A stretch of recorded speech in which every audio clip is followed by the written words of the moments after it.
Greetings and blessings to you. I am Alicia Barney Matahari, and today I was inspired to do a reading based on a reading that I saw recently. What is your reputation? What is the tea on you on the other side with your guides in other realms? Take it however it resonates. We'll get into the cards and see what is happening for you on the other side. We have 3 piles today to pick a card. Pile number 1, pile number 2, and pile number 3. So take a moment, decide which pile is for you, and I am going to get started with pile number 1. And I will pop your 1 here so that everybody knows it's your 1. So I'm going to start with your nakshatra. Well, I'm going to start actually with this. This is the White Witch Tarot, and it only has major arcana in it. And your card is the Wheel of Fortune. And I love this Wheel of Fortune, actually. It's just so beautiful. It's the snake eating its own tail, but inside you can see it's almost like a heart with a head, and it's the hand of God for me. So beautiful. The hand of the divine. Stunning Wheel of Fortune. So already I'm very excited to see what comes through for you, pile number 1. Ooh, Chitra, the brilliant one, the star of opportunity. Lovely. So this is nakshatra card number 14, and that's reminding me of 2 cycles of 7. And you know that they say that every 7 years there's like you get like every 28 years you have your Saturn return, and then that lasts for about 2.5 years. So we have our Saturn return around about 30 and around about 60, and that's when kind of we get our karmic we get our karmic payload, I guess, pay dirt, depending on, I guess it's the spiritual it's the spiritual kind of manifestation of equivalent of, have I been naughty or nice? And every 7 years you kind of get a flavor of it. So I'm noticing that it's 14. Oh, your sacred geometry activations oracle is romantic love. How beautiful. And it's interesting because Chitra is Virgo into Venus. So that's Mercury into Libra. Virgo into Libra, which is Mercury into Venus. I'm so sorry. And it's ruled by, it's Mars energy. So it's Mars and Mercury into Venus, Mars and Venus. I'm so tongue-tied for some reason. So with all of this blue, maybe your expression, and Venus actually rules the throat and the neck. So maybe there's something for you about the expression of romantic love that, you're here to seed and be a guiding light for others and to show how to do it in balance. So let's just read this very quickly. The frequency of romantic love supports our journey to feel whole and complete through the experience and a reflection of through the experience with and reflection of a conscious lover. Oh, very interesting. I'm going to pop that down here.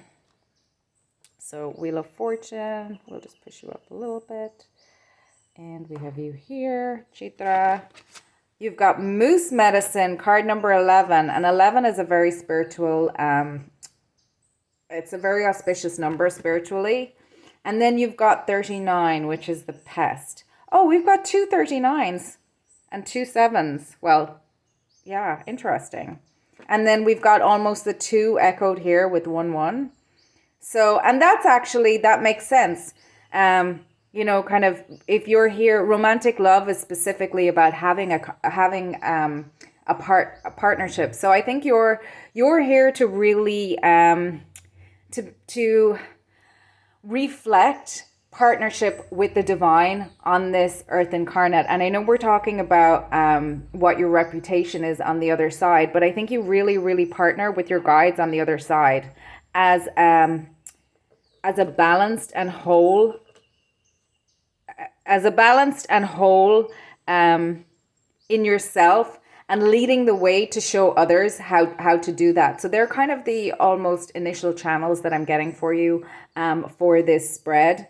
Again, the Wheel of Fortune, that's suggesting to me as well, the overarching energy for you as well, is that maybe you had a lot of road to go through in order to either connect with your person, that you really had to come into that wholeness within yourself first to really be able to seed that in your own life first, and then be that beacon for others.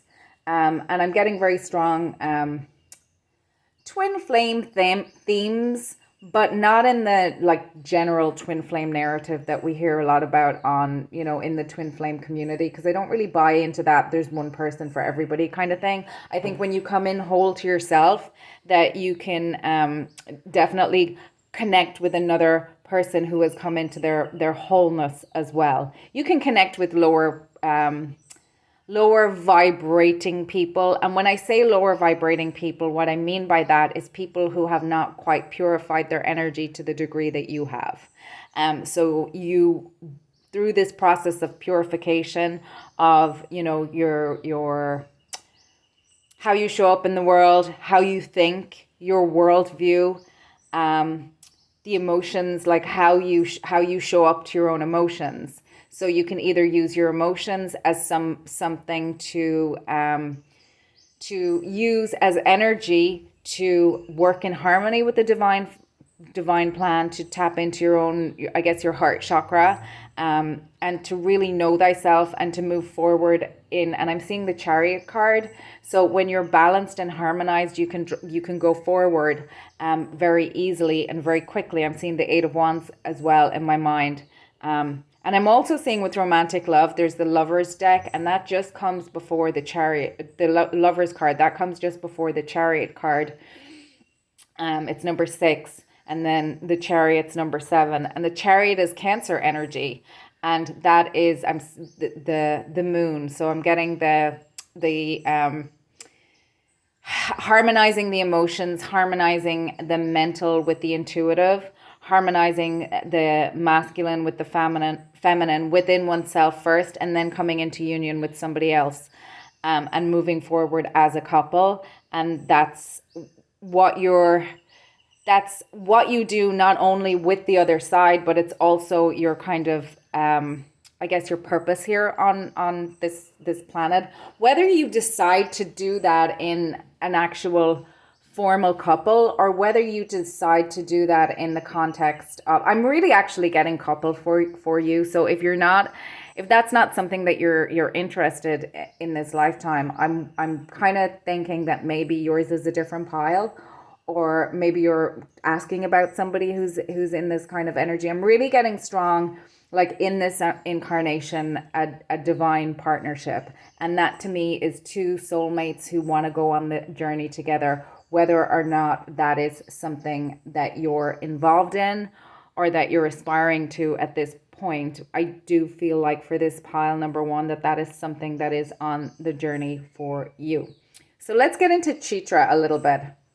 And I'm also seeing the Lovers card in my New Elements Tarot, which is an older couple sitting on a park bench by a tree with initials. So I'm really getting a lot of romantic, but romantic for me can also be misused in terms of like just, I'm getting kind of warped Page of Cups kind of energy.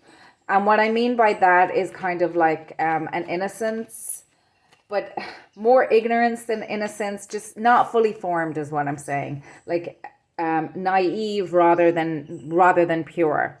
And I think that kind of love at first sight and all this kind of thing, yes, that can be true, but there's still the process and the journey to go through to get to know each other, that genuine courtship, versus, whirlwind romance, and then we end up going up the aisle. And that can apply into, we have this idea as well of, like for me, it permeates all our relationships. Like when you meet another person, you might click with them really well, but you can click with them on a lower vibe as well as a higher vibe. So when you're whole and purified in your own, when you're more whole, more grounded, more purified, more connected into divine energy, more connected into yourself, then you connect at that higher vibration, whether it be, in a business sense, in a friendship sense, and then also in a romantic sense.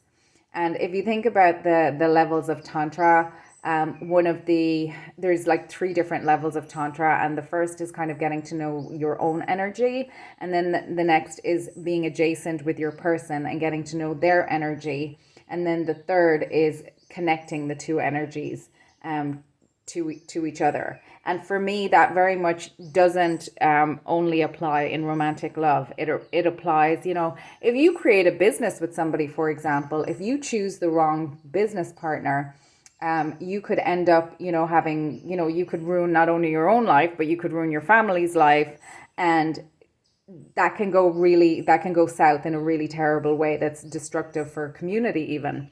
And also the same in a friendship. If you connect with, if you hang out with a bad crowd and you are then surrounded by people who would not necessarily, who are not involved in good things, you could be exposed to, you could be exposed to violence. You could be exposed to unsavory people who do unsavory things. And then, when you have your family, that could also mean that you're exposed to, toxins and ways of behavior and thoughts of just different worldviews that like don't align with you. And isn't there a saying something like, to see your future, look around at your friends. So it's important the company that we keep. So with Chitra is, like we said, it's Virgo into Libra, and that is Mars Mercury into Mars Venus. And Venus is, that creative sign, and then Mercury is very much the intellect and the thinking side, the logical side. And the combination of those two is almost like applied beauty, I guess, in a way. And it's places that will be associated with Chitra would be places like palaces and historic places like the Taj Mahal, for example. And the deity is Vishwakarma. And Vishwakarma is literally the maker of the universe, the creator of himself, of all realms. And Vishwakarma is revered by engineers and craftspeople. So craft, again, is kind of like that applied beauty for me, like the combination of the practical and the being, I guess, the masculine and the feminine. But also romantic love for me is that too, a true partnership, a true marriage, a true and I think that's why I'm kind of seeing the longevity. Like what's coming to mind for this pile 1 is I'm seeing a lot of sacred couples. I'm seeing Sita and Rama, Solomon and Shiva and Parvati, and also a commitment to the divine also. So I'm also seeing Abraham and Sarah. And remember, Abraham was tested by God as to, they waited. God didn't give them their child, Isaac, who then Abraham was asked to sacrifice. It didn't actually go through, but there's that whole, to make sacred, I guess, that whole divinity associated with this, and longevity and levels of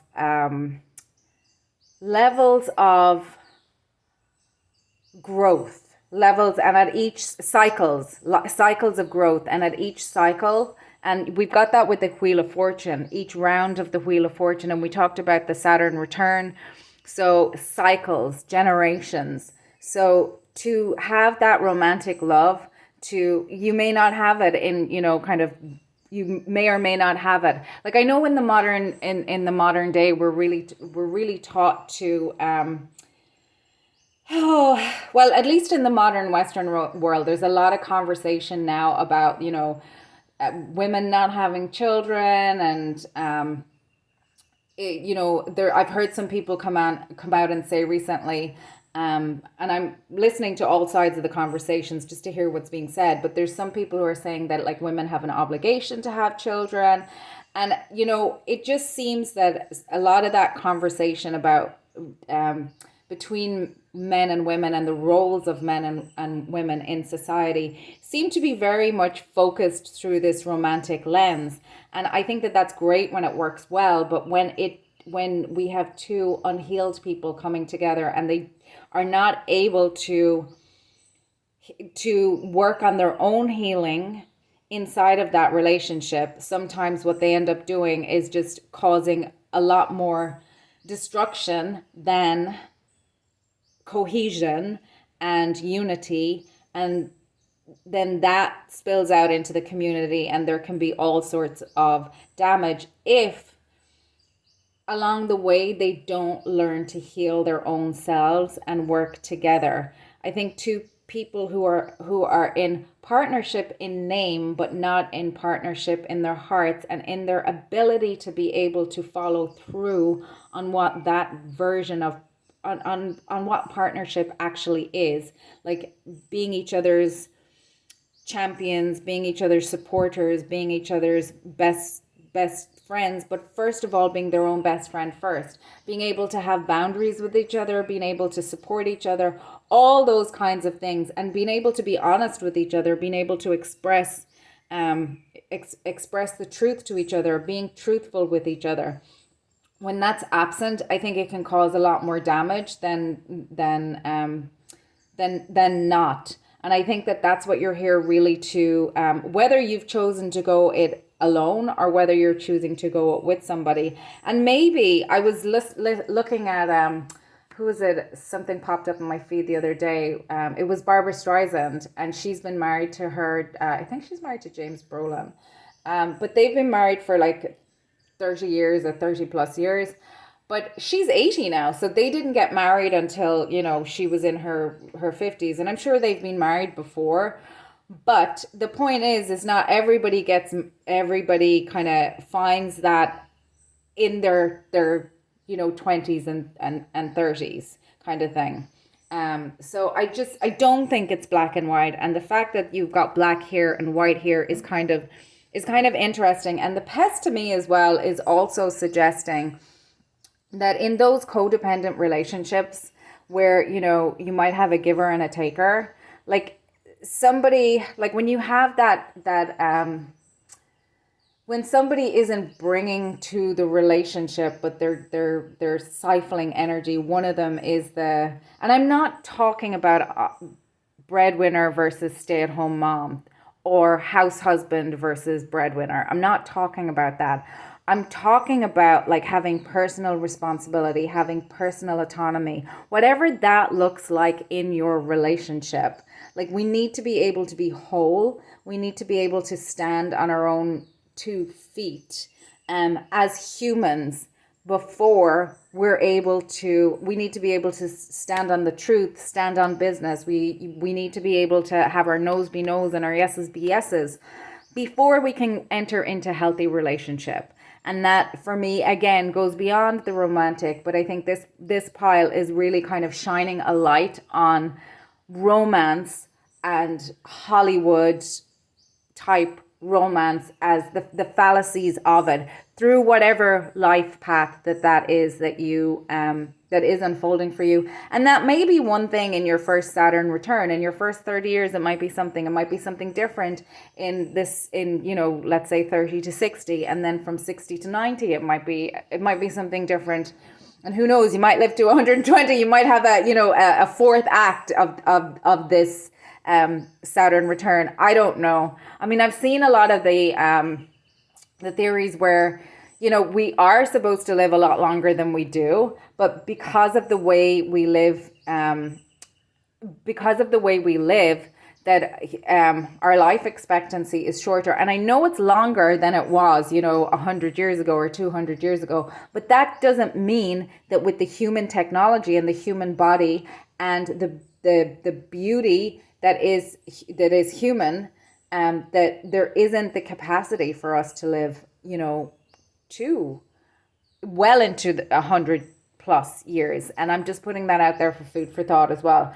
And I remember seeing this thing as well, where, because we have modern Western society anyway, we have this like geriatric pregnancies for anyone who's kind of, I guess, I don't know what the cutoff is, but I'm going to just use 35, for example, as a number. I don't know what the number is in terms of medicine, but I remember hearing about this this tribe. I think it was somewhere in the Philippines, but they were very close to nature, but they were also disconnected from a lot of modern society. And like women in their 70s were having children. So, that's just a bit of food for thought of the potential for what is possible in the human in the human body when we're not completely brainwashed or mind conditioned by what we're told by modern medicine and. So Chitra also, like Virgo is I analyze and Libra is I balance. And I'm hearing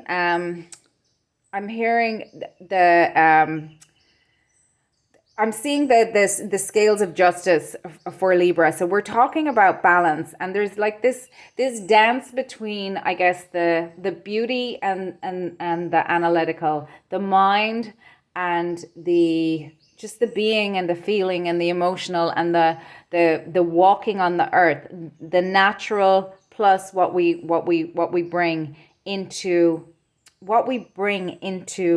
relationship with ourselves, with the planet, with another person, how we raise our kids, all that kind of thing. And the symbol of Chitra can be either the multifaceted gem, but it can also another symbol of it is the pearl, and I am wearing a pearl, and it's got a heart here, which is kind of interesting. But also it can be, the symbol can be multicolored. So I'm just seeing a kaleidoscope. That's reminding me of a kaleidoscope, and it's all of the what is that song from, or the line from Spiderwebs? The piano keys are black and white, but they sound like a million colors in your mind. So there's just so much unexplored. There's so much potential here. And I think that you are really being seen by the other side as someone who does that dance and that balance really, really well. The spiritual and the practical, the feminine and the masculine, the being and the doing, the intuition and the intellectual, the and the logical, the being single, the being sovereign, the being whole, and being in partnership. And for Libra, again, you have, that's kind of groups. That's, the seventh house. So the opposite will be Aries. So being able to be in a group successfully really does require, and successfully, I mean, when I say successfully, I'm talking about in a healthy way. And in a healthy way, you're not being in the group at the expense. And we talked about the pest. You're not the pest. You're not feeding off of somebody else. You're not, you're not a leech. You're not a parasite.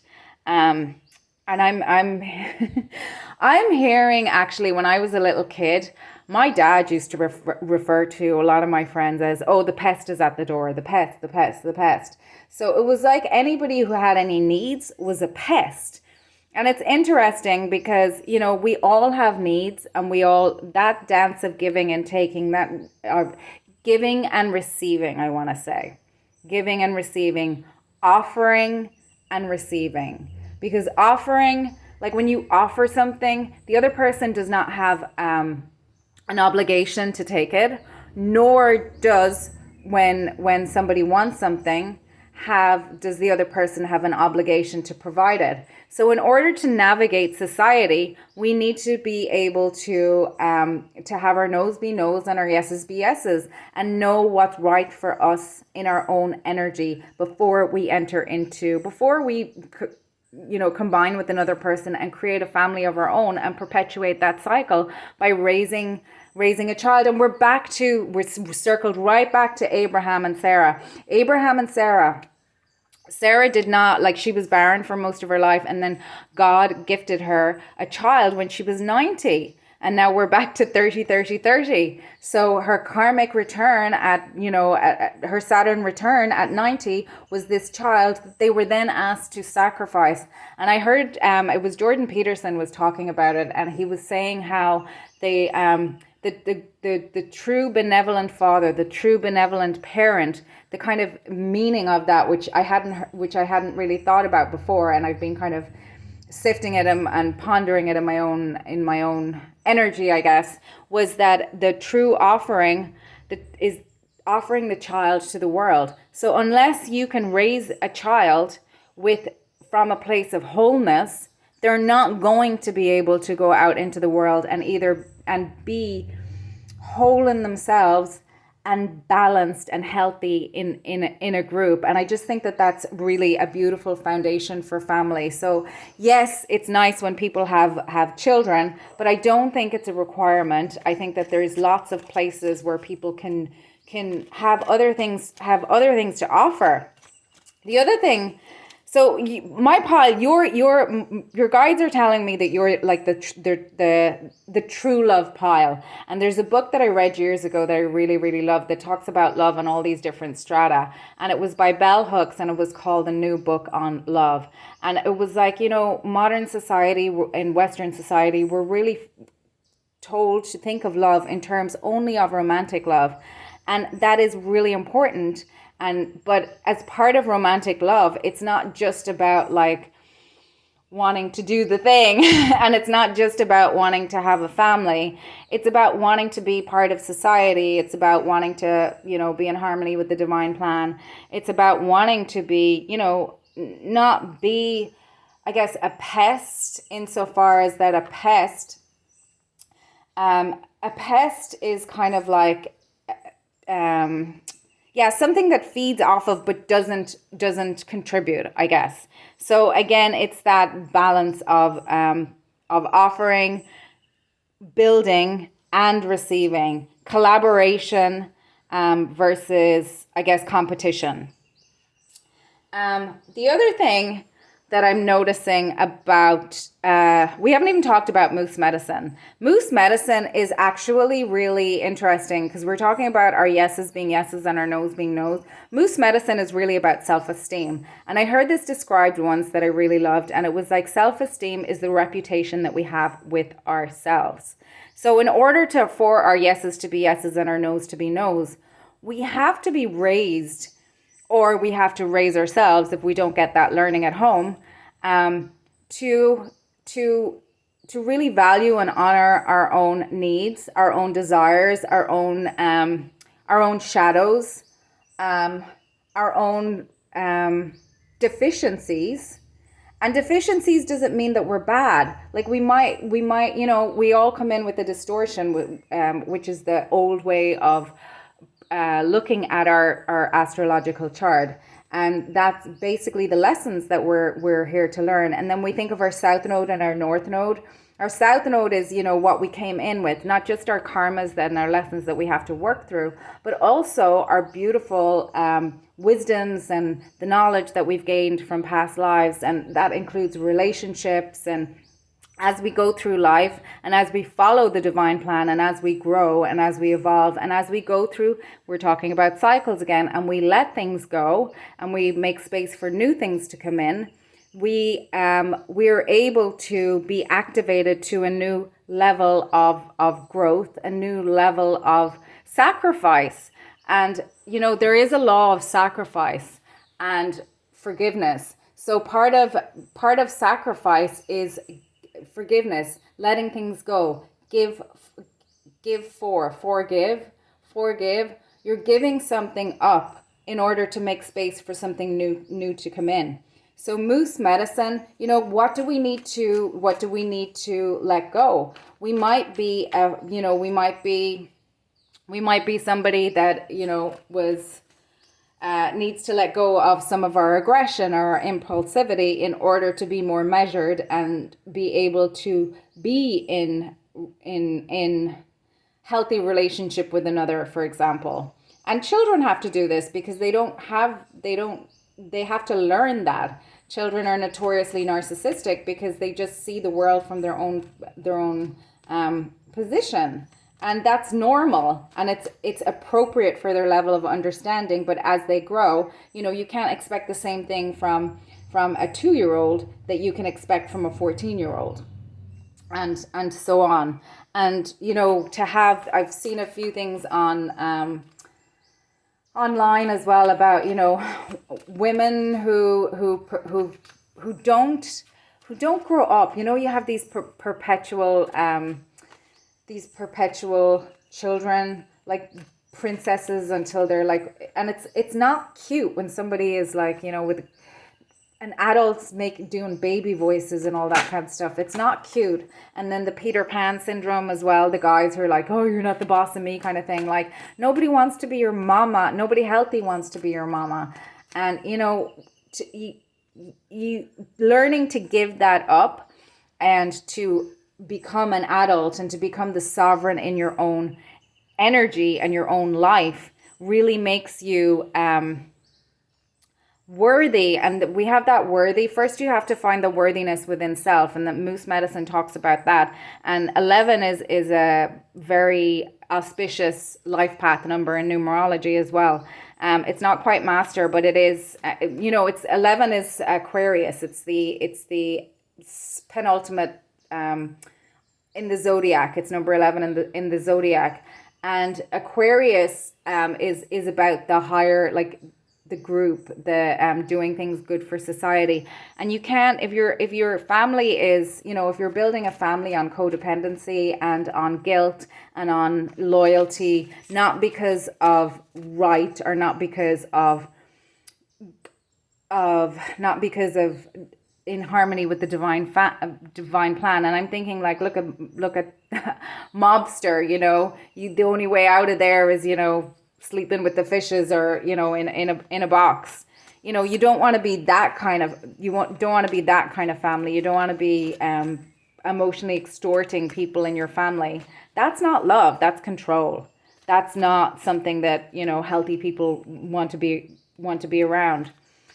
And the moose medicine talks about, like, sincere sense of self-worthiness, not being boastful, but being able to own your own, taking credit for your own work, and like being able to sincerely praise yourself for a good job done at the end of the day. Not this, not external validation constantly, the pick me kind of energy, or the how many clicks and likes do I have on social media. Not boastfulness or bragging. There's a quiet gentleness about it. The moose is the largest of the deer family, but it's that duality again about having, knowing when to apply the gentleness of the deer, or the stampede of the buffalo, having that applied discernment. Discernment for me is basically kind of like neutral judgment. And what I mean by neutral judgment is observation and acting accordingly without being clouded by unprocessed emotions. Because the emotions that you have, although they're real, it doesn't necessarily mean that they're the truth in the moment. They might be the truth for you, because if you know anything about, nervous system disorders, for example. They call some of them are personality disorders. Some people refer to them, but kind of like borderline personality disorder or complex PTSD or PTSD or ADHD. Like you have something like a bomb can go off in your nervous system, and that for you is a visceral experience. That for you is something that's happening in your body, but it might not be happening in the external world around you. Like you might be experiencing a trigger, and that can be a good trigger and a bad trigger. And what I mean by a good trigger and a bad trigger is that you might be remembering pain, or you might be remembering, like you might be coming at it from rose-colored glasses as well. So you need to have both. You need to be able to have applied discernment in the world. And there's this thing. There's a I think it's a Buddhist phrase that says that the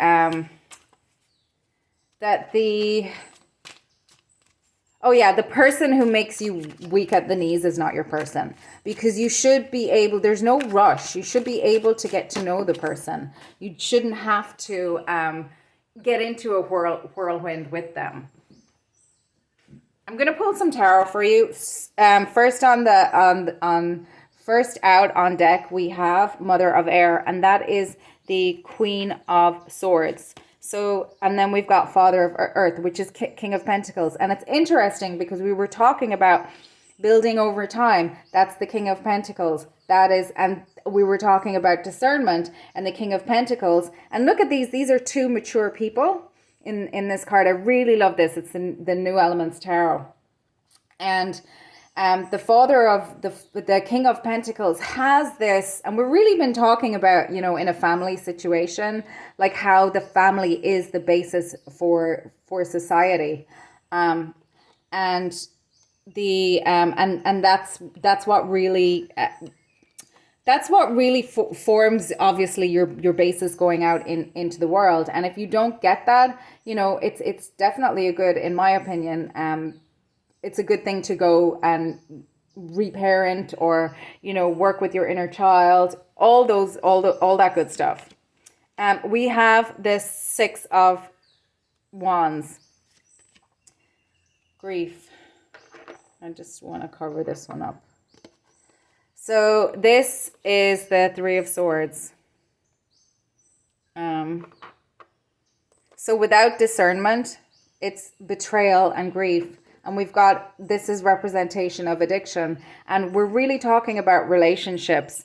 So you have really learned to, or depending on where you are in the timeline, your purpose and your guides are really proud of you. Oh my God. 11 on 11. And in this deck, strength is the 11 card. And we have got Leo energy here.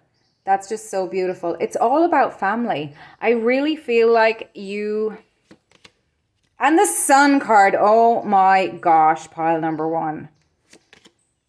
The High Priestess, intuition, the Moon card. And the Ten of Cups. Wow. Wow. You are here. You are an embodiment of true love. And from your very essence, from your very energy. And they say that Mother Mary is the twin flame of Archangel Raphael. This is the energy that I'm getting from you, pile number one. I'm seeing the Alia in Dune, in the movie, and she's got...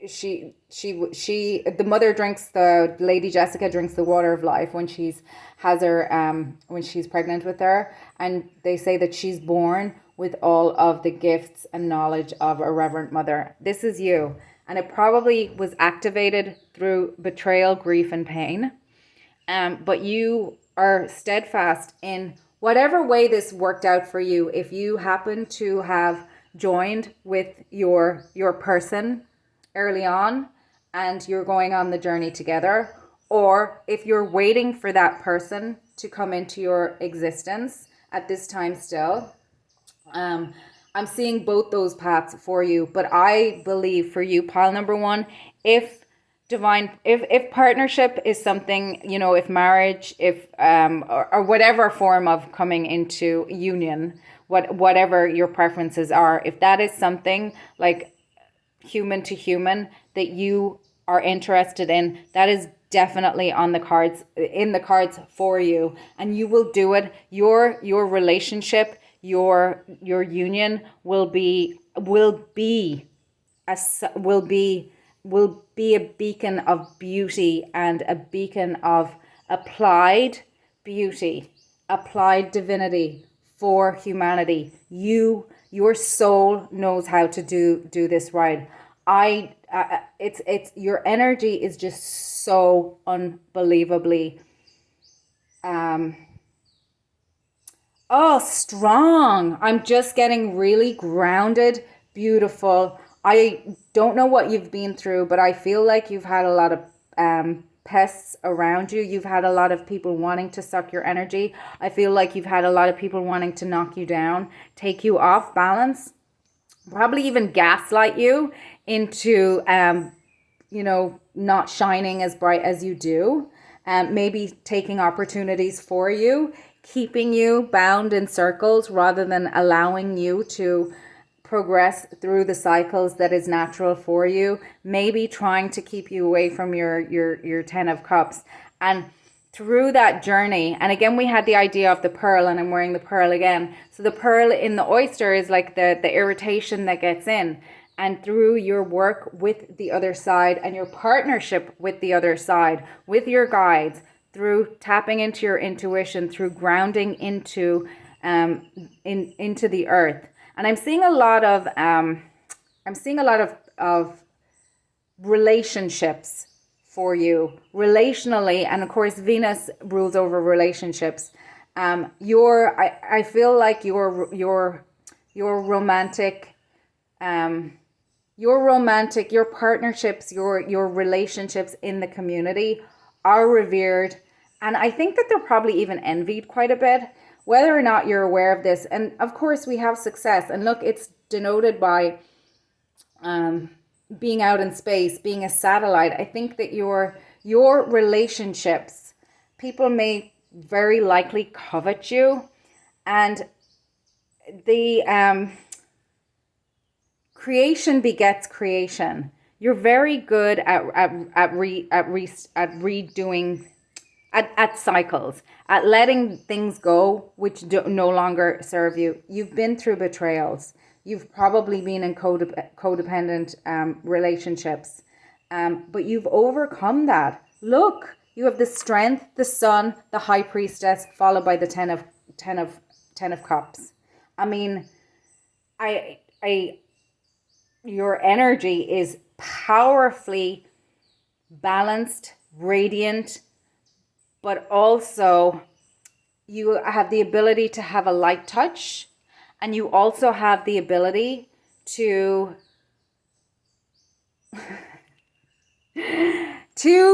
put your foot down. And I'm seeing the moose kind of like stamp his foot down and like just call into the earth. And you probably had to boss up. And whether you've met your person yet or not, if you want that, it's on the cards for you. If you prefer to partner with, the divine and go down some sort of an aesthetic path, or just not be in that kind of relationship. I know I did my teacher training for yoga. I've said this before on my channel with Shivananda, but the story of Swami Shivananda was that he, as a young child, he was kind of a bit of a Kuan Yin, insofar as that as a young child he recognized that he really just had this desire and this drive to understand, and he wrote hundreds of books to bring this teaching to the world. And it was, whether or not he wanted children was he was like, they're all my children. So you might have that kind of, that might be how you parent. You might parent society. You might, your romantic love might be the divine. You might, because that erotic energy, that that flame, that kundalini, like that can either be, you can either connect that with another person, and in tantra the ultimate is that's an offering to the divine and all of that good stuff. But also a lot of aesthetics, when you might be at a lifetime where that's not really something that you want to do. And I'm reminded of this story that I heard once, where this old man found a frog, and he picked up the frog, and the frog said, "Oh, please, please, mister, just give me a kiss. If you kiss me, I'll turn into a beautiful princess." And he put the frog in his pocket, and the princess, or the frog, was going, Mister, why won't you give me a kiss? I'll be a princess." And he took the frog out and put it in his hands, and he was like, "Frankly, my dear, at my age, I'd rather have a talking frog." So I'm going to leave it there, pile number 1. It's been so beautiful to read your energy. I am so I'm so honored to be in your essence, in your energy. I hope all the good things happen for you. If you like my readings, please feel free to like, comment, share, and subscribe. Your reputation on the other side is just divine partner. However you choose to walk that in your life, because we all have our free will, don't we? And you'll never be forced to be in relationship if that's not something that you want to do. So I'm going to move on to pile number 2. Pile number 2. So first of all, you've got the Lovers from the White Witch Tarot. Gorgeous. Ashwini. Aries, wholly and fully in Aries.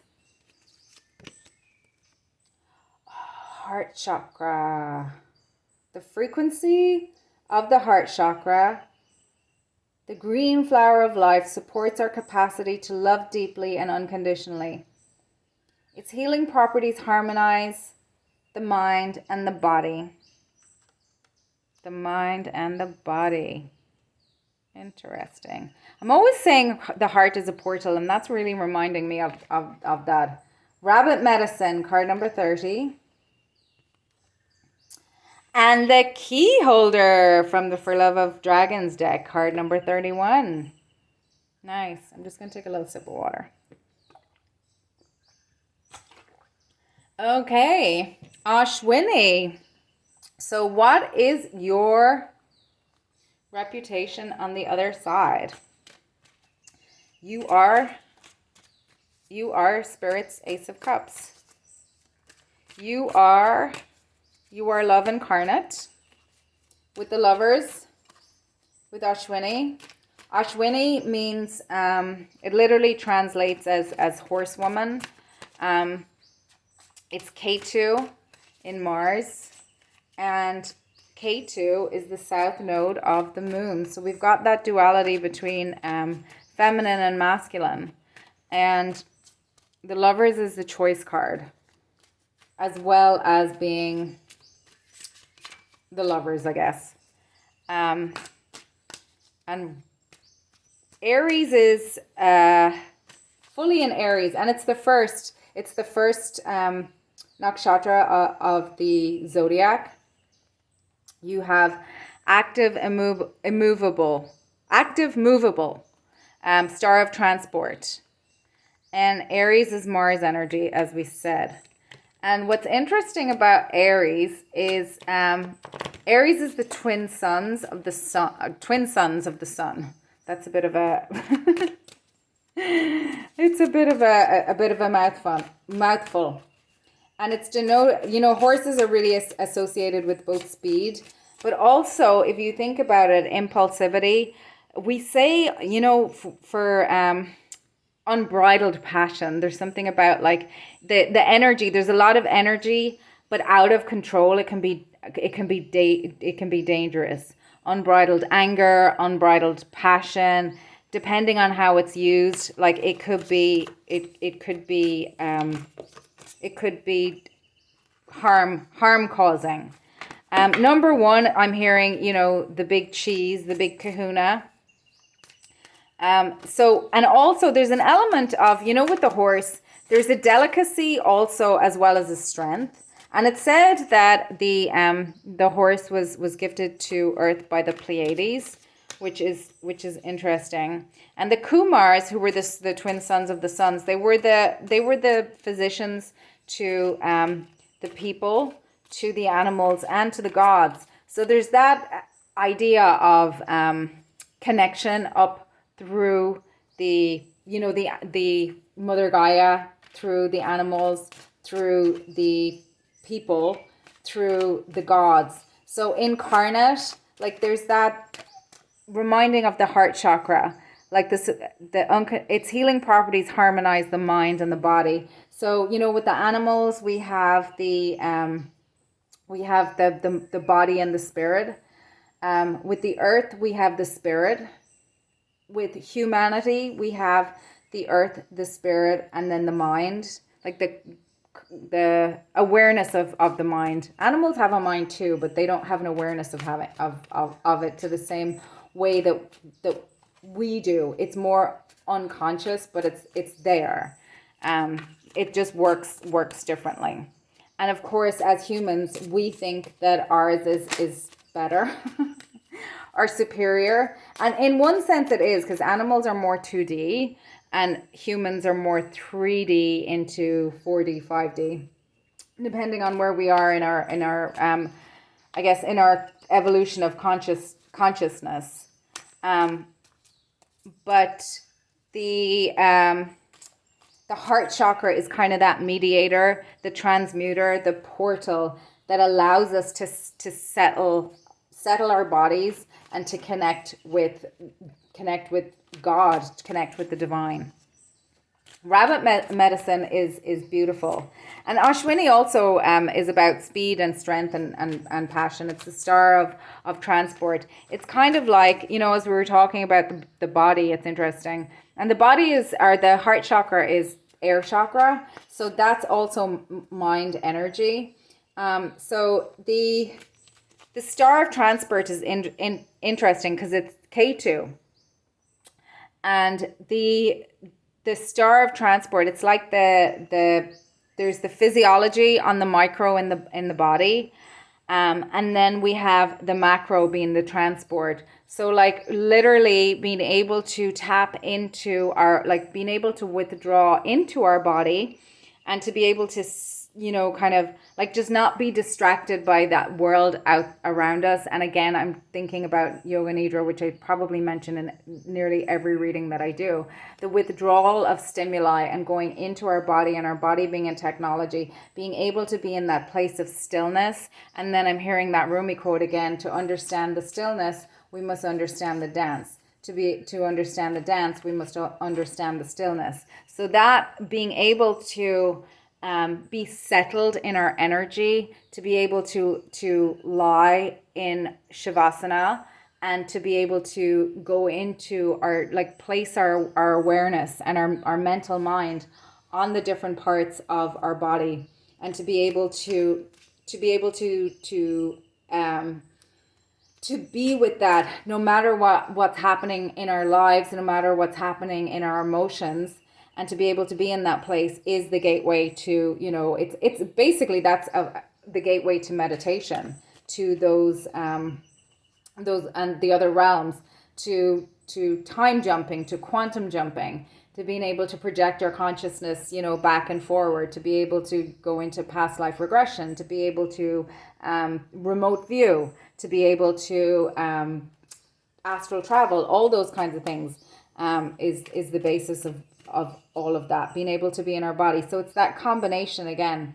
And rabbit medicine is interesting. And I'm hearing that phrase. So rabbit medicine, basically, the story of rabbit medicine was that rabbit was friendly with Eyewalker. And Eyewalker was, witchy. And Eyewalker, rabbit was thirsty, and Eyewalker did some magic and created. You used magic to provide to provide a drink for Rabbit, and then Rabbit was hungry, and Eyewalker used magic to be able to provide food for Rabbit, and then Rabbit fell from the top of a large hill and really hurt himself, and Eyewalker used magic to be able to heal him. But then Rabbit just totally ghosted Eyewalker, wouldn't look at them, wouldn't deal with them, and Eyewalker was, why, Rabbit? I really took care of you, and I nourished you, and I took care of you. And Rabbit was like, well, I'm afraid of your medicine, and I don't want anything to do with you. So Eyewalker just then was deeply upset at Rabbit's treatment, and then put the curse on the Rabbit of being the fear caller. So basically with Rabbit, think about Rabbit is the prey for a lot of different animals of prey, like eagles and hawks and snakes and a lot of other things. So, and it's the fear in the body. Excuse me. So that ability to transmute fear and to release it into Mother Gaia. Mother Gaia is like the great transmuter. That's what really grounding can be. It's like getting into your body, but also walking on the earth. And Pisces rules the feet as well. So Pisces is, that Neptunian and the higher octave of Venus. It is that connection to the higher realms. So feeling that through our feet, it's very good for our bodies and our psyche and our spirit to be able to walk on the earth barefoot. So that connection of heaven and earth through the feet is something that you're very good at. And I was saying that like your spirit's cup. That's how you're seen by the other realms. Your ability to transmute fear, to face your fears, makes you because the opposite of love is not hatred, it's fear. And your ability to transmute fear, and think about the horses get spooked very easily as well. So they put what you call them? I want to say blinkers. No, it's not blinkers. I don't know, but they put guards on the sides of the horse so that it blocks out their peripheral vision. But then you see wild horses, and they're very beautiful, but nobody tells a wild horse what to do pretty much. And the key holder is denoted with gratitude. So a way to really transmute the fear is to really become grounded in our bodies, and also to be on that again, it's green, like the heart chakra, to really be able to practice.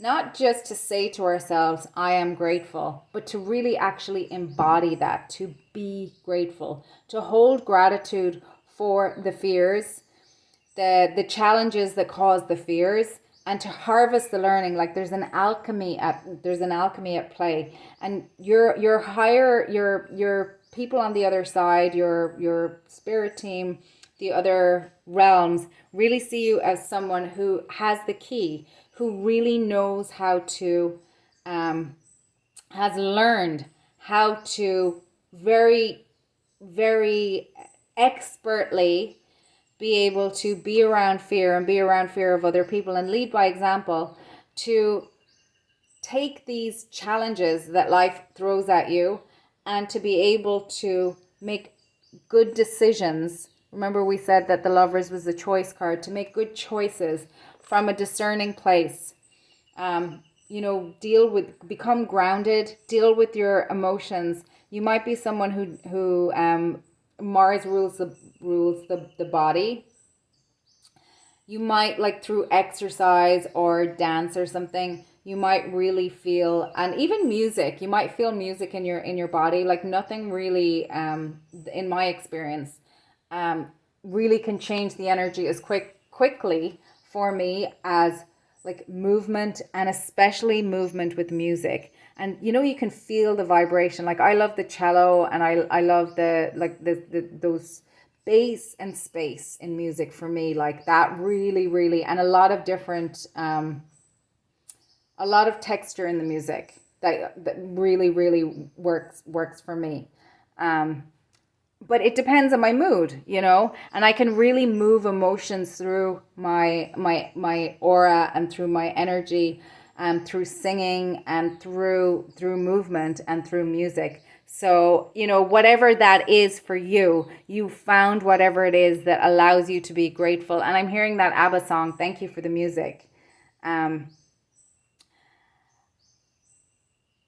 So yeah, I think I'm going to pull some tarot for you now. I'm also hearing that heart chakra. You know, they say that that meditation is listening to God, but praying is talking to God. So there's also, I'm hearing really free will as well. In order to overcome fears, and in order to really to be, especially if you've had to face fears alone, and nobody can face our fears for us. We can have people adjacent to us, and we can have people support us, but we still have to conquer our own fears. But we can ask for assistance, we can ask for help. And I'm hearing that that hymn from when I was a child. It was like, seek ye first the kingdom of God and his righteousness. So our people on the other side, our guides, they're not able to, sometimes we say, and we've got balance here. Sometimes they say that, we might find ourselves asking, well, why would God do this to me? Or why, sometimes we blame our guides, like, why did you let this happen? What's going on? Yada, yada, yada. But our guides can't do the thing for us. They can be with us and they can help us, but the help doesn't come necessarily in the way that we think it should sometimes. And we can ask them for help, but they can't really interfere without help. So it's really important to not only meditate, but also to like talk to our guides. And offerings are really good to just acknowledge, to really acknowledge that they are there, and that they do help us, and they help us quite a bit. Even they're being adjacent to us, even they're being beside us, like they can see things that we can't. And if it's reminding me of the Bhagavad Gita, when Arjuna asked Krishna to show himself his true nature, and Krishna was like, well, if I show you that, like, it would terrify you. You're in your current I guess form, in your human state, like it's really, you would be really terrified by it. And I think that, having that trust and that gratitude for not only the assistance that we're getting from the other side, it's something that you've really helped embody. We're back to the body, embody it, grounded. You've learned to have gratitude, the frequency of the heart chakra, the green flower of life. So it's precisional.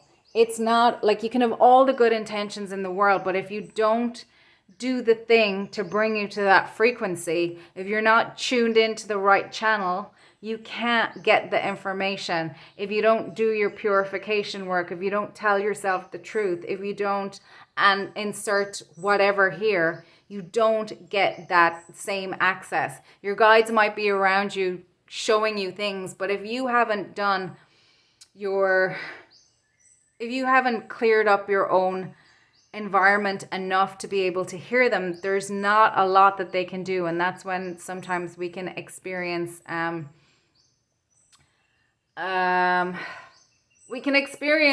what we would perceive as really, really jarring experiences, let's say.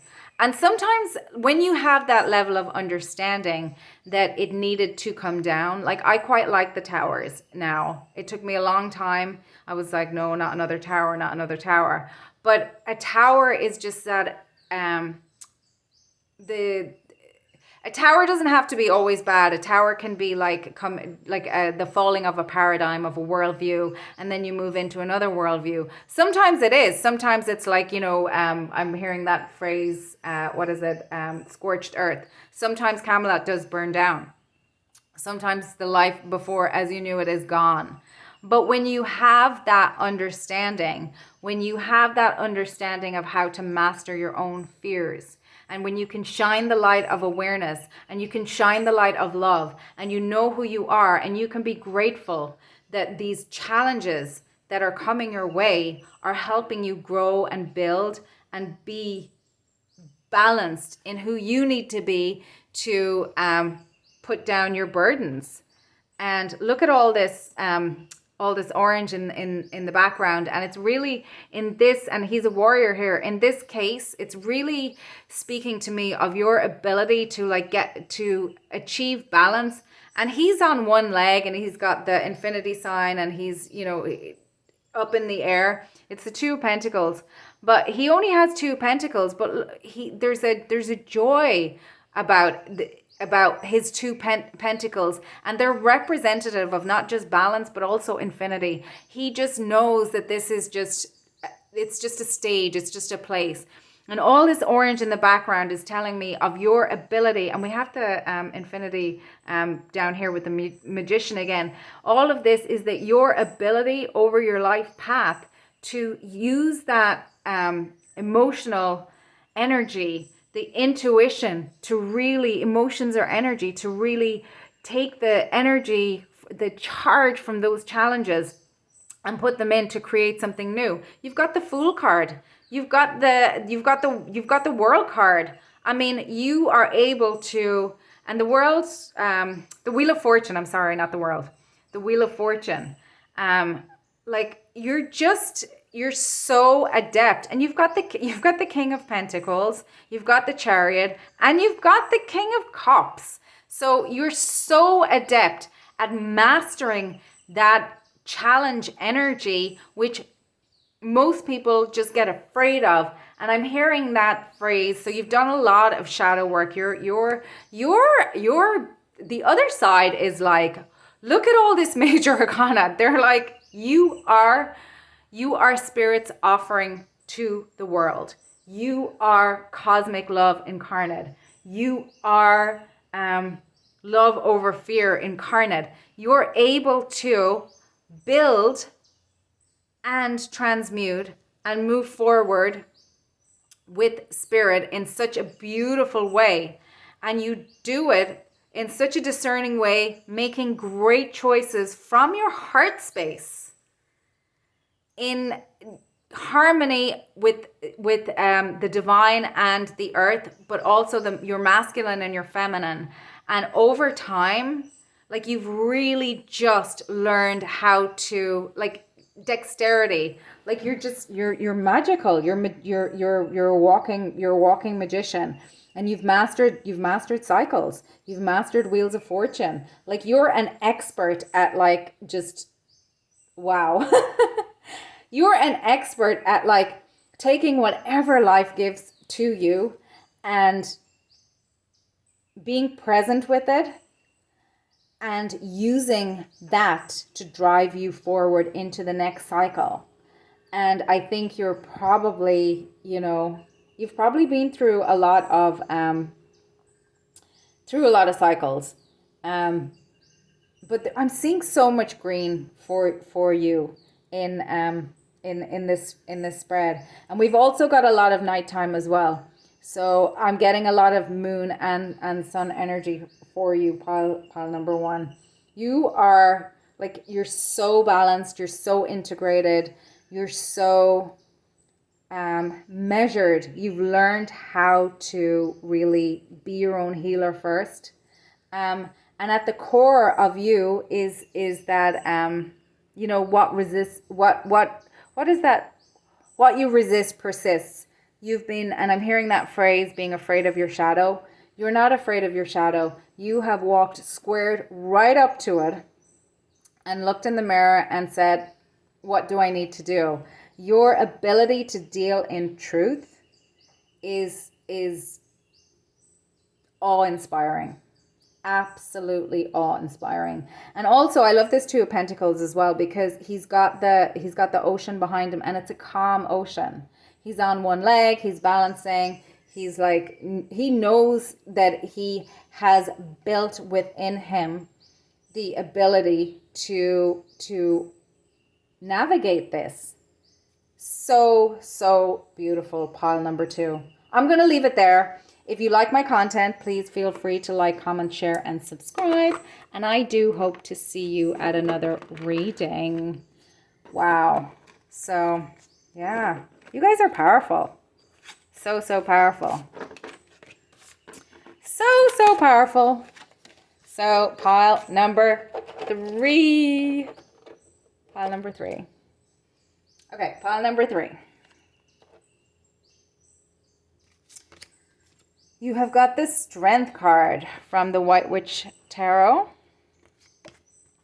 You have got Kritika energy for your Nakshatra card. Kritika. You have got Emergence. That's from the Sacred Geometry Activations Oracle. The frequency of emergence invites us to approach our reality with a childlike attitude of innocence, wonderment, and to watch and celebrate the beauty that unfolds from that place. Gorgeous. I'm going to put that down here. And you've got a lot of beautiful, the colors are just really complementary. Like you've got a lot of purples and oranges and pinks. Beautiful. You've got the Fountain from the For Love of Dragons deck and the Blue Heron. I just want to bathe in this energy for a little moment. I'm seeing 3 as the magic number. Wow. Ooh. Pile number 3. Wow. Wow. Okay. So Kritika is the Star of Fire, and it's also got the symbol of the blade. So it's Aries into Taurus energy. I'm seeing the peacock feather as well is another symbol of it. Peacock reminds me of Kuan Yin, and the blade reminds me of air and fire for Kritika, cutting cords, leaving that which doesn't serve you anymore. And then you've got the Strength card. And what I love about this Strength card is there's 6 hands here, and there's hands together over the heart chakra. There's hand over the eye. There's hand over like the third eye, and then there's the hands reaching up into the heavens. And it's kind of reminding me of the six of wands a little bit. So that energy, embodied light, luminous light being. I'm seeing for you, just really radiant and absolutely beautiful. And then in the traditional tarot, the Strength card is the woman who is standing over the lion. It's Leo energy. And then you've got the sun here, which is, Leo is sun energy. You've got the sun energy here again. And this, you've got the yellow here around this. You've got blue heron here, and then you've got the blue here in the center. And then you've got the Fountain. So Kritika, one of Agni that you see here is the god of fire, but also associated with this nakshatra is Kartikeya, who was the son of Shiva, and his foster mothers were the Pleiades, and we know blue is associated with the Pleiades. So truth. sword of truth, cutting away that which is no longer, cutting away the illusions. I'm seeing David and Goliath. And Goliath, when he cuts the head off Goliath at the very end, that's signifying cutting away attachments. And then you've got the power to burn as well. So you've got fire and you've got air. The one who cuts. The one who cuts. If you have any placements in your chart around 13 degrees, it's very possible that you work with the Pleiades. That's significant of the Pleiades. Excuse me. And then the knife also has this kind of precisional, like a surgical cut. So there's a dexterity with it. Excuse me. I need to take some more water.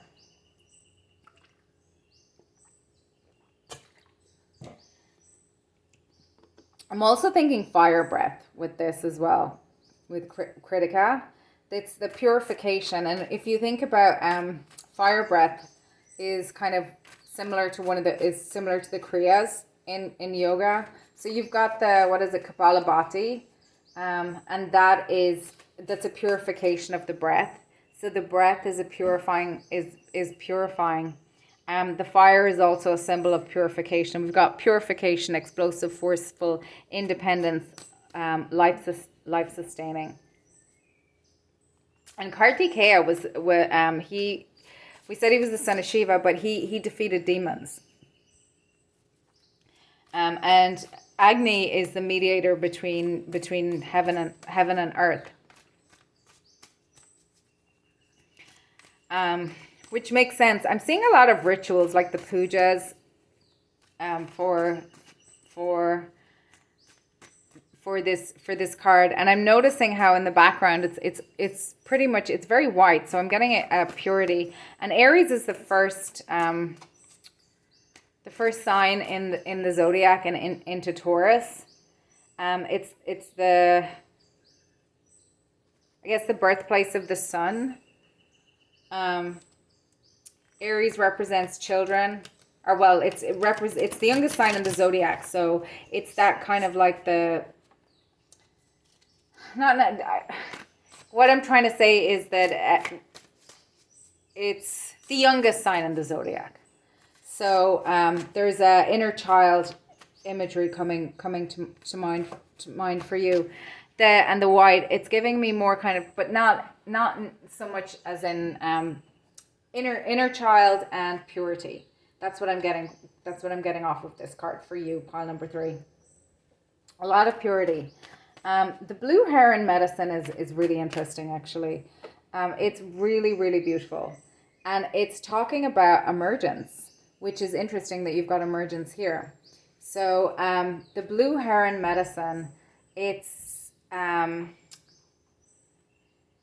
reminding me of Archangel Gabriel, and it's talking about when the blue heron comes into your comes into your spread. It's about flying above and having a higher perspective. Heron medicine, it's the power of knowing the self by discovering the gifts and facing the challenges. So I feel like you are kind of, I'm getting really alchemist, which makes sense with the fire here, even though it's the youngest. So you've got that kind of, what is the word I'm looking for? The juxtaposition is the word I'm looking for, of like the youngest and the innocence, but also the wisdom and the kind of ascension.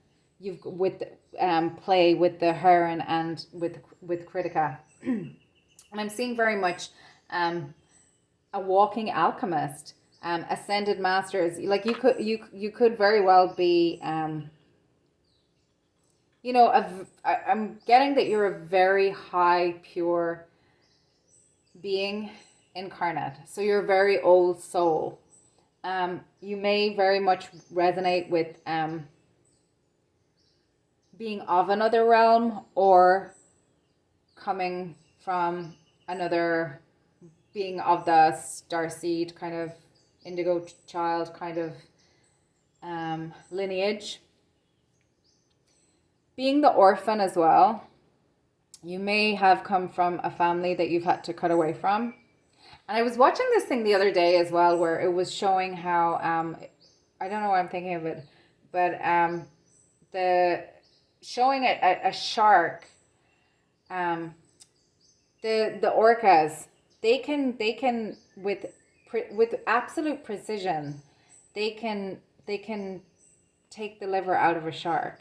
And then on the other side, because sharks get a really bad rap, but also shark is an important spiritual animal. But I saw this thing as well on recently, where this shark went up to this boat and got help from the people on the boat, and the boat followed the shark, and they went back to where this whale was tied up and their mouth was like bound, and the diver went down and cut away what was binding up the mouth. But it was the shark that swam away and to get help for the whale. It was really fascinating.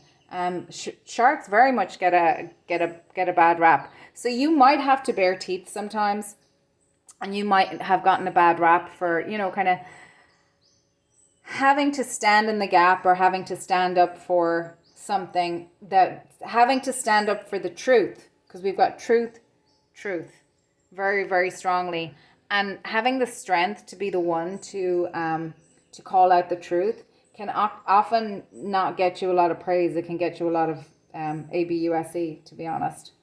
And the peacock feather for me is reminiscent of Kuan Yin, and Kuan Yin is Bodhisattva. She transcended her body. She ended up she ended up giving up her eyes and her arms to save her father, who literally tried to end her, or make her life really, really difficult over and over and over again, until she was rescued by higher beings, because she had work to do. And he was just like, no, you will do what I do because I am the emperor. And that was not what her purpose was. So she was whisked away and rescued so that she could get on with it. And still she was able to maintain an innocence, a purity. She willingly gave up a compassion. She willingly gave up the parts of her body because she could do her work without them. And she wasn't holding a grudge. And that is reminding me of this. I feel like you've been through a pile, number one. And I just want to say that when I was gonna film this reading yesterday, but as I was starting to channel the information for this pile, I just got so pulled down into a place of pain. I think that you have, remember I said you were possibly ascended masters, alchemists. I think that you've had to purify a lot. And then that story of Kuan Yin, you may, and the orphan, you may have had to really leave. When we pull tarot cards, we'll see, but I wouldn't be surprised if the Eight of Cups came out, because that's having to leave things on which you've had an emotional investment. And the thing is that even when we incarnate, even if we're the highest, even if we're, even you're still in a human body, you've still got a human mind, and you still are subject to the Maya.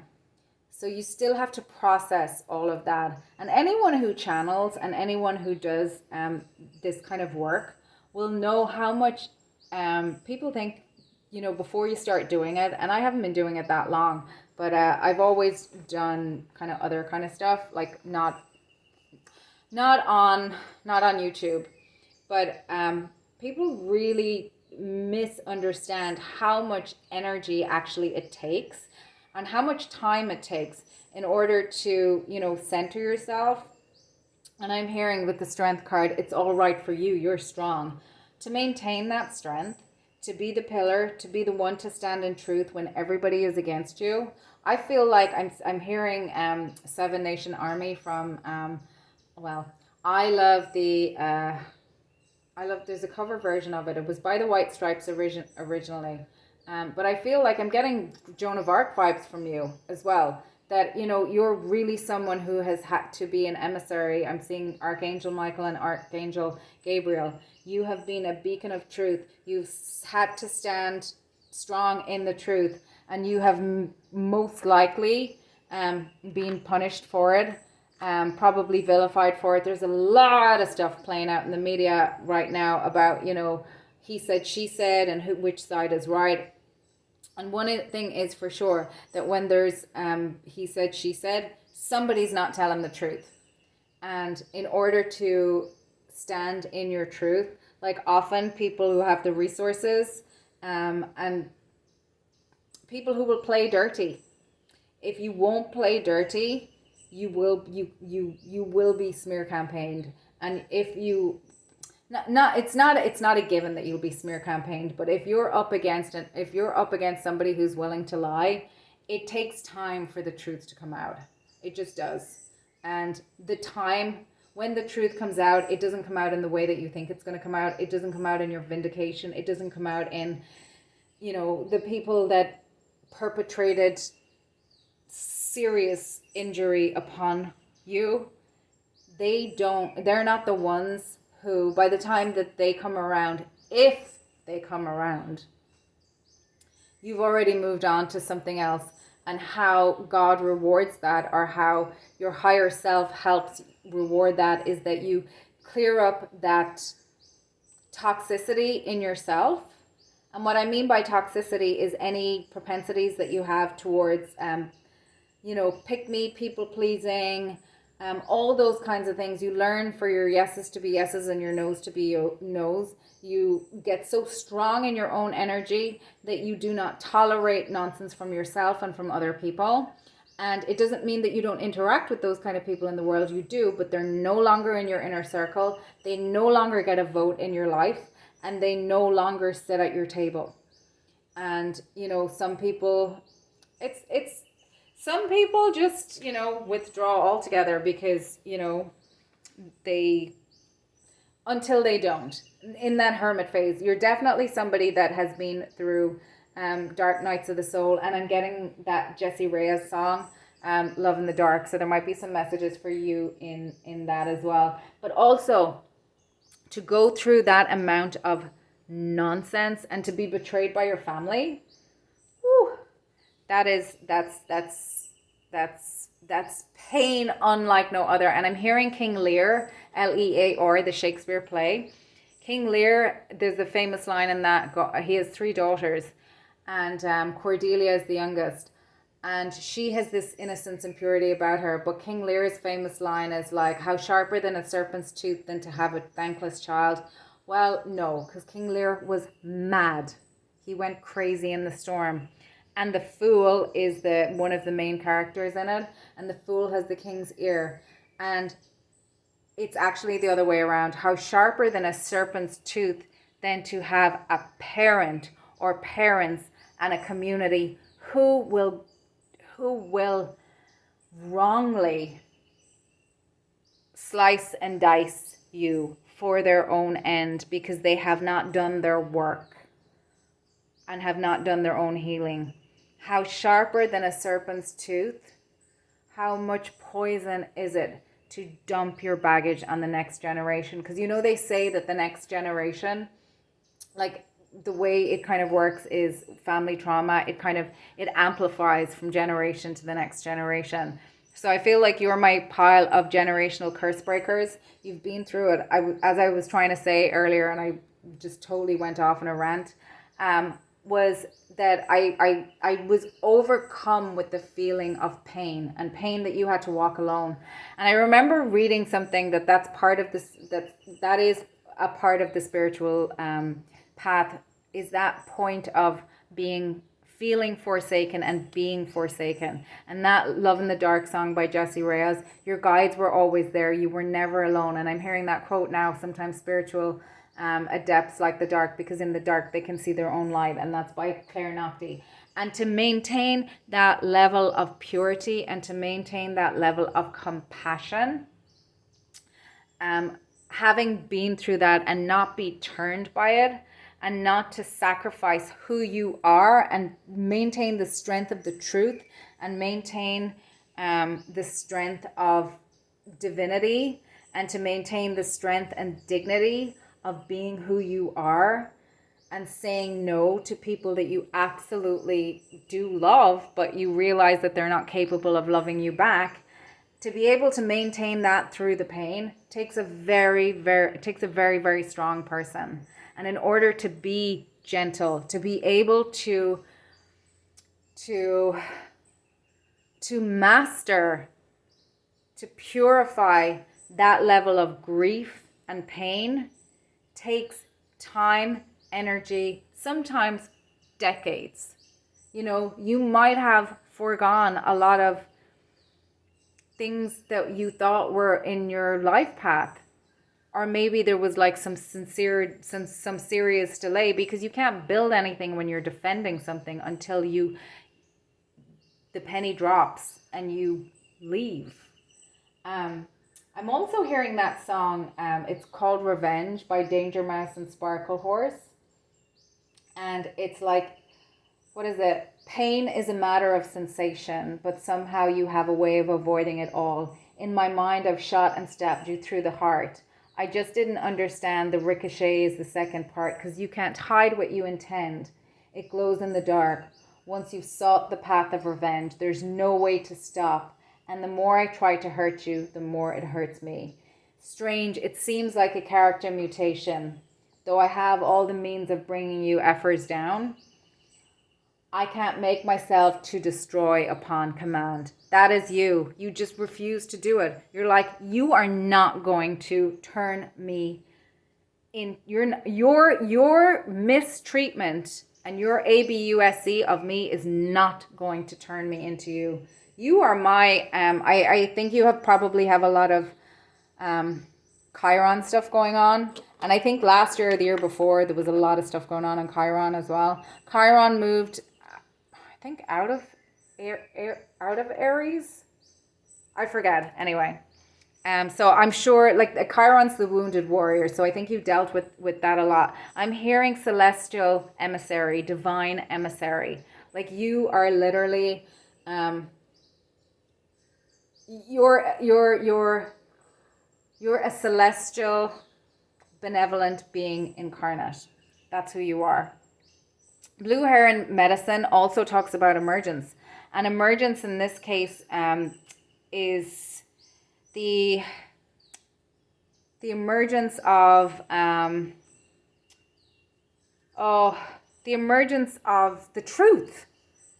And then when the truth is known, Blue Heron drops a blue feather to signify the truth. It's just so beautiful.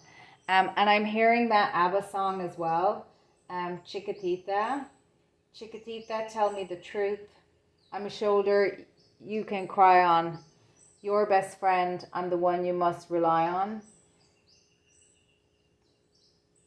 Chiquitita, you and I know how the heartaches come and they go, and the scars they're leaving. You'll be dancing once again and the pain will end. You would have no time for grieving. Chiquitita, you and I cry, but the sun is still in the sky and shining above you. Let me hear you sing once more like you did before. Sing a new song, Chiquitita. Try once more like you did before. Sing a new song, Chiquitita. So there might be some messages in that for you too. Beautiful, beautiful, beautiful song. I feel like you've been through just HELLL on earth. The fierce heat has burned away. You've walked through the fires of hell in this lifetime, and your guides really showed that to me as I was channeling this.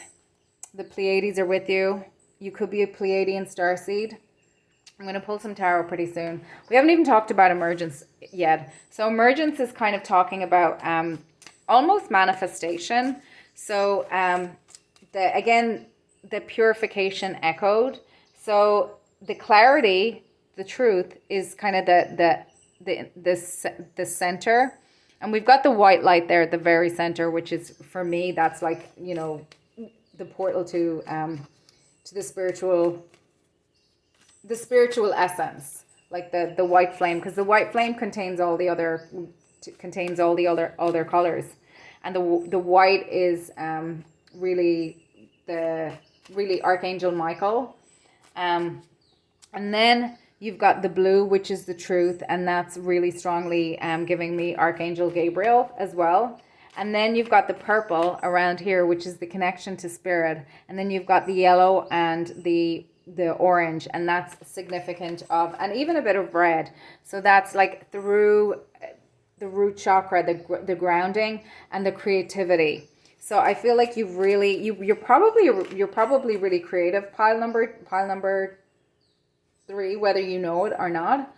I don't know if you have explored that, but it is definitely something that you are very likely to excel at. I haven't talked about the fountain. I'm so sorry. But you really have a really, really strong ability to transmute pain into beauty. And that's Aries into Taurus. Again, Chiron into beauty, into art. So maybe you're something, you know, maybe you are an artist. Maybe you are a poet. Maybe you are, you know, a musician. You've got a really beautiful way of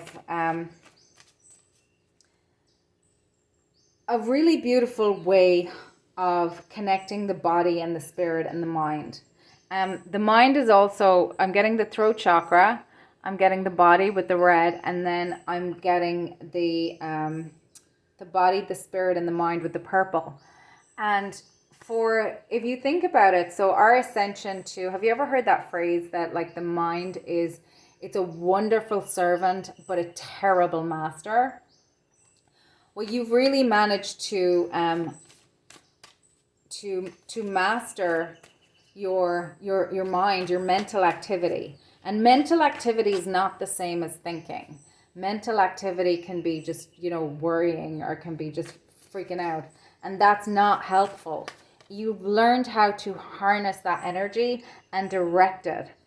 And if you think about animals have, you know, they have mind and spirit, but they don't, and body, but they don't have the awareness of mind. So in 3D, so think about Earth is going from 3D to 5D. Before we come into that unity consciousness, before we can get into that collective mind, we have to learn how to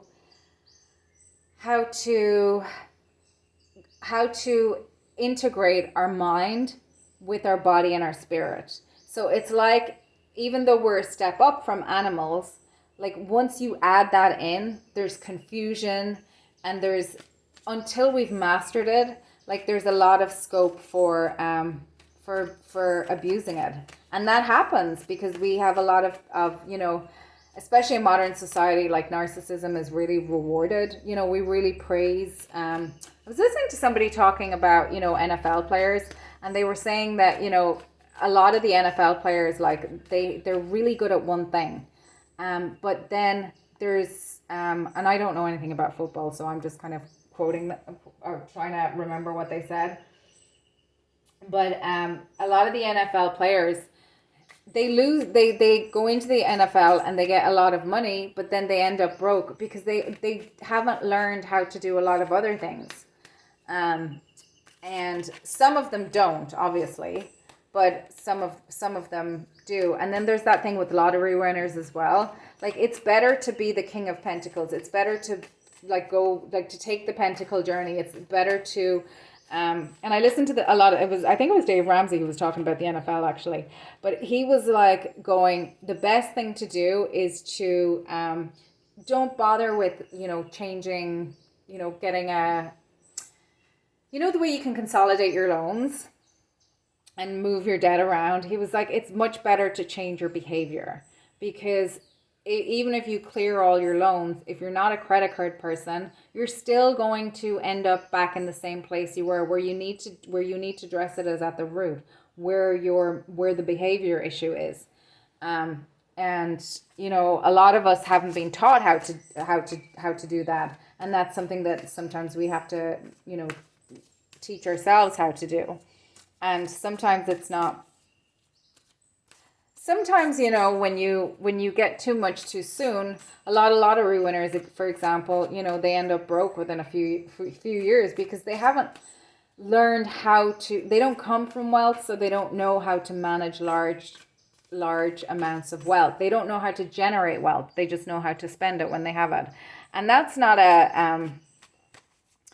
throwing shade on them. It's just something that they haven't learned, and it's something that that we all have to master. So let's pull some tarot for you, because I've been talking for a while. Judgment. 5 of Wands. Hanged Man, Pisces energy. 4 of Pentacles. The Moon. 3 of Cups. 2 of Wands. And the Hermit. Okay. So, yeah. You've got a lot of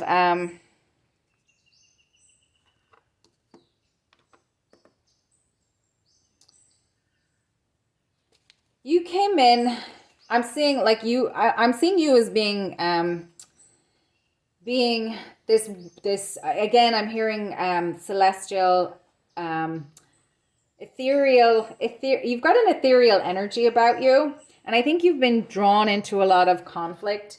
You probably, again, being the orphan, you might have come from a family where there may have been a lot of conflict, and there may have been a lot of competition rather than a lot of cooperation. And in those environments, you probably had to, take some time out and get a new perspective. Also, I'm getting the Neptunian kind of, maybe I'm hearing, what's his name? Dr. John Deloney. He's also on the Ramsey Show. And he says this phrase that, like, what kept you safe as a child will destroy your adult relationships.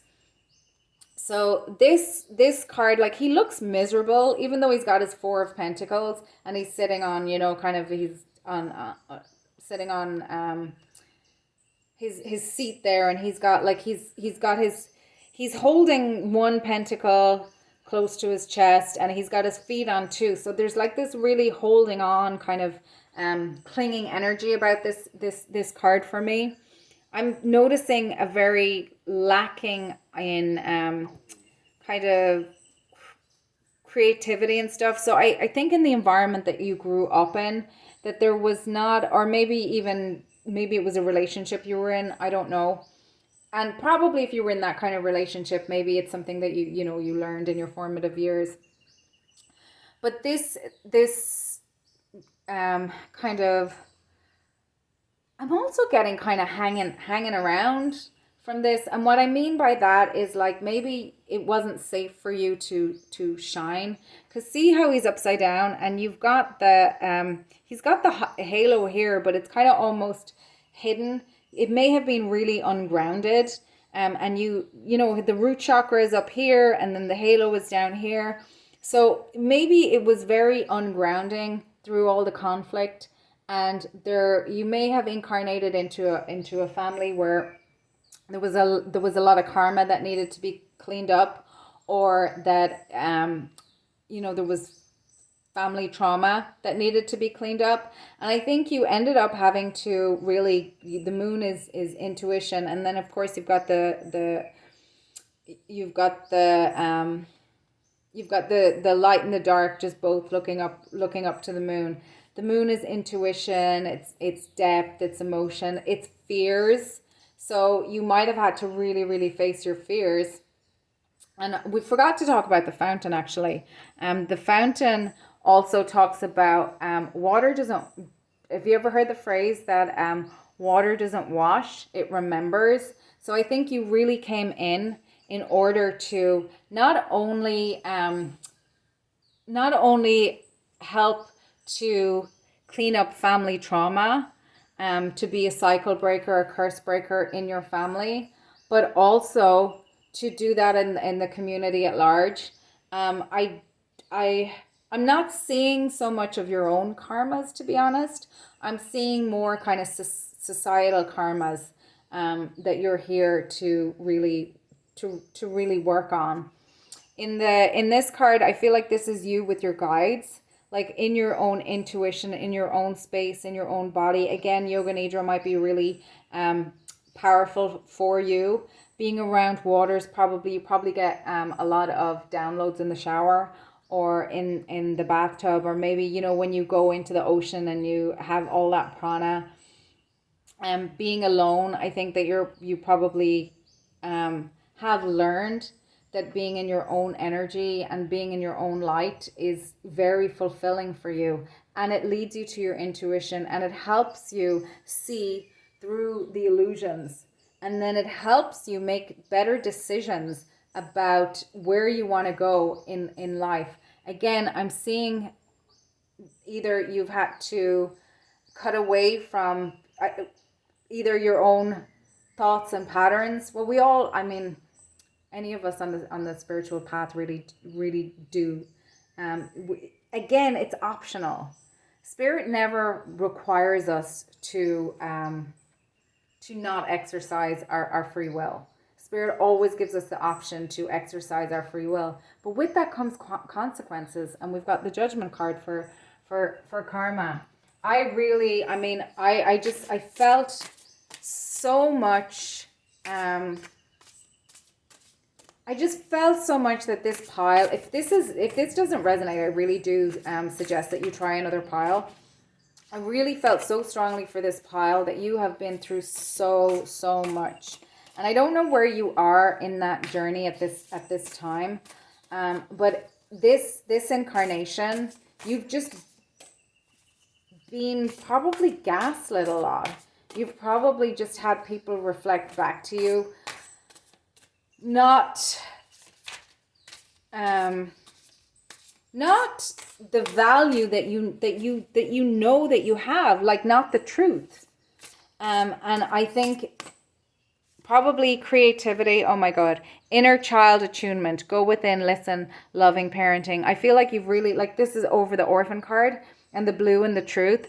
I feel like you've really had to reparent yourself. You've really had to go within your guides. Like, remember the Pleiades, and the blue is very significant of the Pleiades.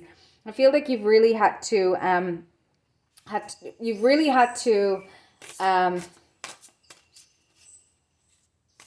dig deep, go deep, go beyond the surface to be able to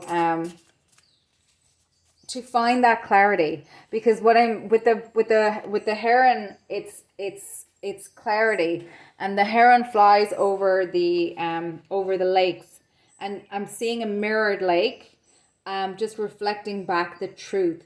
But in order to get to the truth, you had to get up out of the mire and get up high and be able to see from Spirit's perspective and take a spiritual perspective. And it's really about self-realization. But I feel like you were able to really do that in a very I want to say relatively fast, like relative to the people around you. You needed to step away from being in that energy so that you could see the truth and you could see the clarity, so you could be in your hermit energy, so that you could observe your own, you could feel your own. I mean, you're probably very empathetic as well, because you probably felt everybody else's anxiety and everybody else's haterade towards you, to be honest, because you have those people who just hate people who hate on people who do well, when they don't have the chutzpah to do for themselves. Those kind of people, schadenfreude, people who take pleasure in other people's misery, like those kind of people. And those kind of energies would be very prevalent in families where you do come in and break generational trauma, break generational curses. Um, if the blue heron is flown into your cards, it's urging you to dive into the watery world of feelings, and I feel like you've done that. It teaches you to develop self-reflective skills. So I feel like you really have done that, and you have learned. And if you haven't done that already, you're on the path of doing that. And hermit mode and meditation is really a good place, but also um, being around high vibing people. And I've spent time in ashrams, and there's no guarantee that the people that you meet there are any better than, like, when I say better, are any more ascended. You do feel it off this, like I did feel it for sure off the swamis. They have to become a swami, you spend so much time just meditating and being in practice, and all of that stuff, that like you are kind of more purifying your energy, and you are focused on a lot of like mantrika and meditation, and you are withdrawn from a lot of people, and you do spend a lot of your days alone, and you are in a position where people do prepare your meals for you and things like that, so that you can focus on it. So just from, it's not that they're better, it's just that they're able to be more pure. And it's a long journey to become a swami. You don't just like rock up to you can't buy your way into it. And I'm hearing that Harry Styles song now. You can't bribe your way. You can't bribe the doorway on your way to the sky. You look really good down here, but you ain't good. What is that song?